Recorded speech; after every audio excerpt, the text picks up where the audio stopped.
If you are responsible for a network of buildings or stores, you probably invest a lot of money to get them clean so that they look good consistently across your entire portfolio.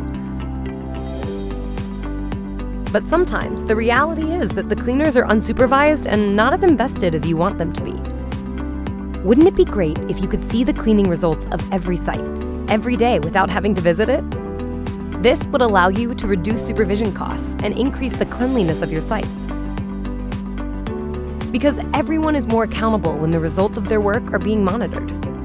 Introducing FotoFinish. Cleaners use the FotoFinish app, which mandates that they capture the results of their work execution every day upon shift completion. But of course, we don't want to have cleaners selectively taking pictures of the areas they would like to capture. So the app actually prescribes the photos that have to be taken.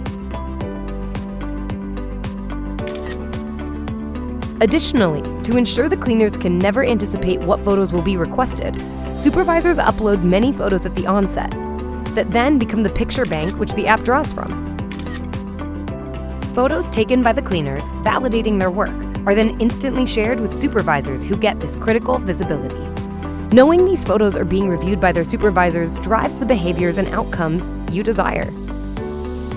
You also have the option of having your photos sent to a third party that will validate each photo according to your predefined standards. Then, you and your supervisors can receive consolidated reporting and get full access to the library of work validation photos with a simple click. In essence, the app allows supervisors to remotely execute spot inspections of all of their sites. This keeps their cleaners accountable, yielding reduced supervision costs while improving the cleaning results.